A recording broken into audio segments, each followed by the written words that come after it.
Okay, these are the tools that I used to do my my drum conversion. I used some 1/8 diameter rivets with a 1/4 inch grip range, pop rivet gun, strippers for stripping the wires, drill bits, tin snips, an adjustable wrench. I used a center punch so I could mark my holes, and a hammer obviously to hit the center punch. A hacksaw for cutting the metal. A metal file, this old metal file, for just trimming off some of the rough edges after I cut it. And I used this wood rasp for shaping some foam. More on that later. These sockets I use for just drawing some patterns on some foam. And then of course you're going to need a drill motor for drilling. And of course a soldering iron for soldering the joints, if that's the way you're going to do it. This is just the way that I did it. Okay, so what I did for the foam, everybody on the internet's talking about foam. I tried the sanding block. Okay, 2 of these were $5. And a good way to get the sandpaper part off, the easy quick way, you can see I've taken it off the sides and stuff. And I was telling you that's what I use this old wood rasp for. It rips right through that. You might not want to use a good new wood rasp because the sandpaper may dull it, but anyway, that takes that stuff right off. And then I took some contact cement and I built this little guy here. You can see it there. And I didn't have much success with this. I was having double trigger problems. Maybe my design's bad. I took 2 layers of it, and you can see where I used the contact cement to glue it together. Maybe that had something to do with it. I don't know. Anyway, I wasn't really getting any leverage out of this. So what I did is I had a sheet of this mini cell foam, which I got for, I think it was $11 off of Amazon a couple years ago for outfitting a kayak. 1/4 inch thick, 16 by 24 is what it was when I originally bought it. But I had this laying around and I thought, hey, I'm going to try something here. So what I did is I used these sockets to draw my pattern out on the foam. And then I just used a pair of scissors and I ended up with this. And this has more, it's softer all the way through than the other one. And I think it'll hold up well. I'm not sure, I haven't played them that long with this. But I just used contact cement to glue them together. And you could shape this with a file if you wanted to make it pretty. You could make these concentric rings closer in diameter and actually end up with a cone that looks like the other one. But I didn't think that was necessary. So far these are working pretty good for me. But what you're going to need to build the structure is I bought this aluminum channel. It was $9.98 for, what, 8 feet of this, I think it was. And this is used for edging plywood. It's a 1/2 inch plywood channel. It's in the metal department at Lowe's. I got all my stuff at Lowe's, I think. Maybe not the contact cement. But this was only $10 for 8 feet, and that's all you need to do a 5-piece kit. I'm doing a 13-inch snare, 20-inch kick, 10, 12, and 14-inch toms. I haven't done the last drum yet, but you can see I've still got a good chunk of it left. Then what I did, I bought a piece of this. There you can see it there. This is in the metal section too, and this was, I believe, $3 a piece for 3 feet of this, and 3 feet will do an entire kit. And what I did is I used this as my L brackets. And then I got the Piezo's from Go eDrum off Amazon. They were 5 for $15, free shipping, so $5 a piece with the little self-adhesive sticky rings. So they were my Piezo's. And then off of eBay, I got these Ibanez TRS jacks that I'm actually putting in the shells. Okay. And then I also bought, these are the Phillips head I use, 1/4 20 by 3 inches with the Phillips top. And then these were $2.52 for 2 packs, and there's 2 bolts and 2 nuts in each one of these. So you're going to need more nuts, which I had laying around, so I didn't buy those. And what you end up doing, this is what I did, is you need the nut that came with it, a lock washer. This is what the fender washer looks like. And I got that on there, tightened it up fairly straight, and this is the base for my piezo. Then I took some of that mini cell foam and I cut one with a hole in it, and I'm going to contact cement that one on there, this one on top. Piezo's going to go on there, and then my cone is going to go on there. These 2 pieces are just to isolate the piezo from the rim. Now for the rim piezo, I found a piece of aluminum in my garage, some kind of an electrical panel or cover, I don't even know what it's for. And I cut out a number of these little discs.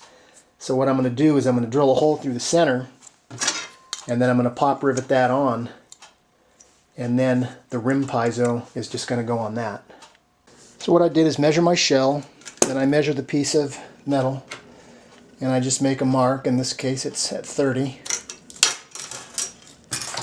Then I take my piece of metal here and I use it as a straight edge. If you line up the edges, it works pretty well.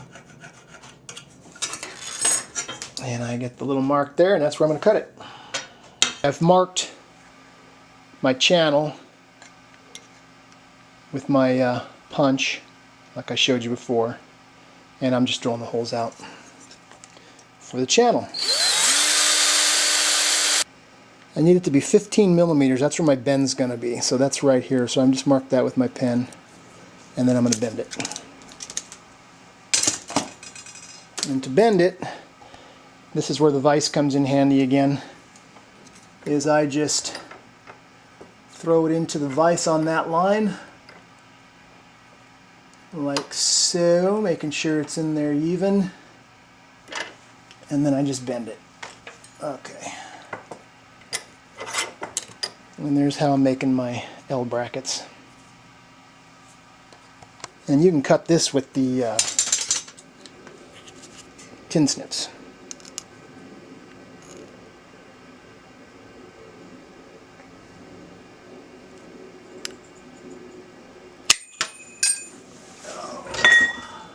Don't lose it. So like I said, you want to hit the side of it with the file a little bit, just to shrink it down just a touch, like that.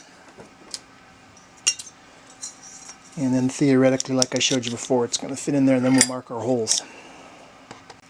A lot of drilling with this process, so you can get your rivets in. But I want the piece underneath, so the vibration is going to be pounding down on it, and I want the most structural support. I could do it like that, but with a rivet, I thought that might pull away. So there's what it's going to look like when it's riveted on there. Now I need to make another one that matches that one.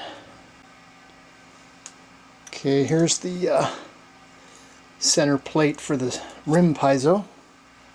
I'm going to go ahead and pop rivet that on.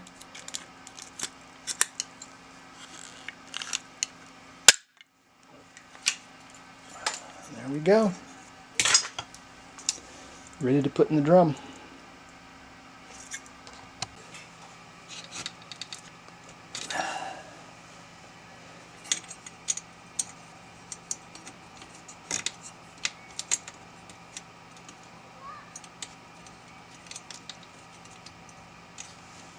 Okay,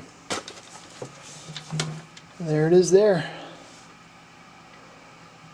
A lot of drilling, but it's lightweight, very strong, very stiff. If it holds up in the long run, I think it's a pretty good way to do it. Okay, so there it is with the 2 pieces of foam on there to isolate it. Then what I do is you're going to need 2 nuts. One's going to go on here.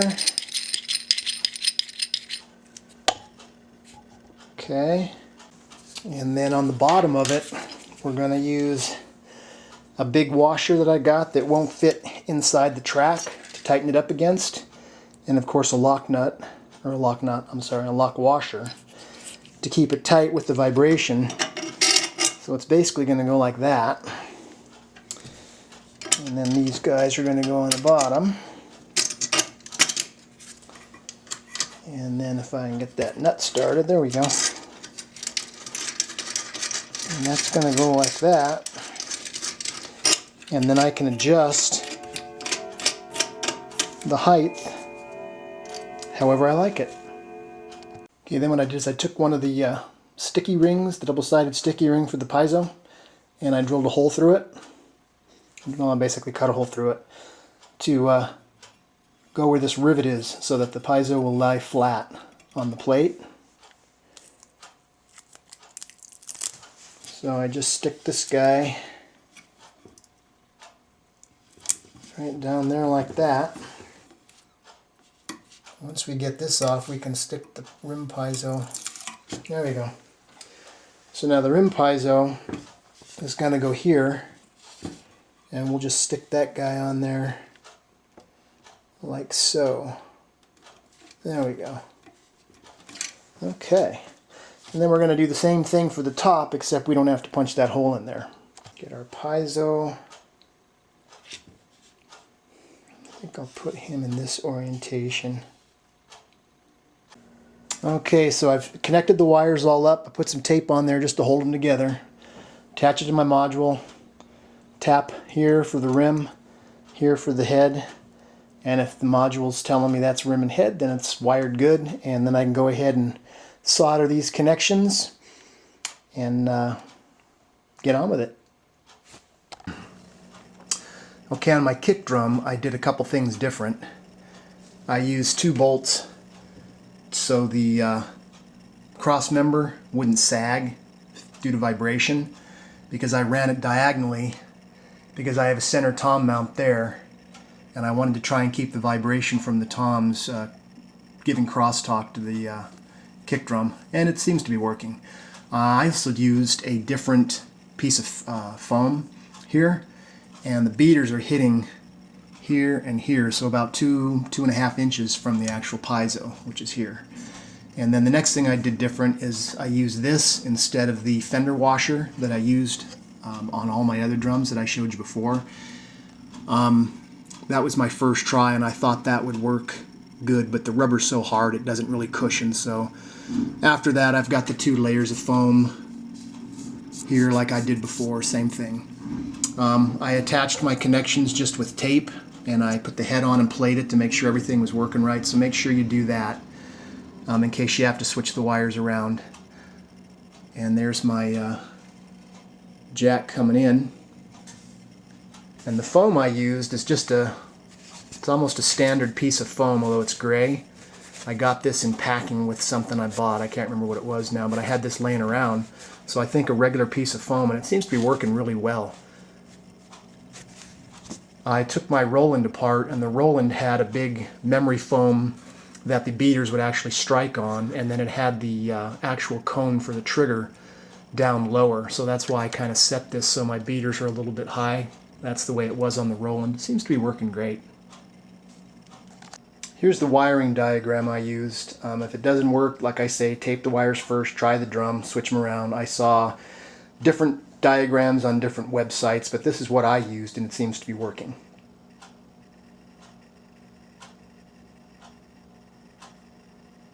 I got them all together, and I thought I would do a little video of how they sound acoustically for how quiet they are. And we'll start out with a PDX-100. So that's a Roland. And this is my 14-inch floor tom. I put a pillow in the bottom. It's got the standard head on the bottom and the Prism triple ply on top. This drum just has stuffing from a pillow. This is my 12-inch. This one has a piece of cardboard, and then underneath that stuffing, you can hear how much brighter it is because it's bouncing off that cardboard. So I think I'm going to change that. And then my snare drum has a pillow in the bottom of it as well. They all have the same heads. And the PDX-100. Okay, here's the kick drum.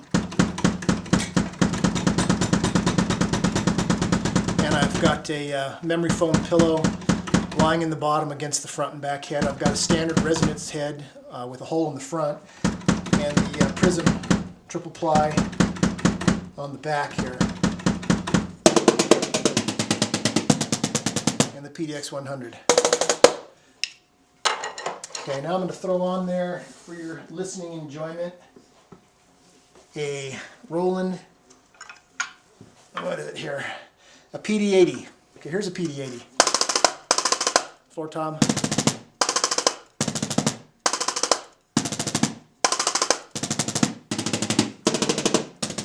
And the hi-hat, probably the loudest of the drums.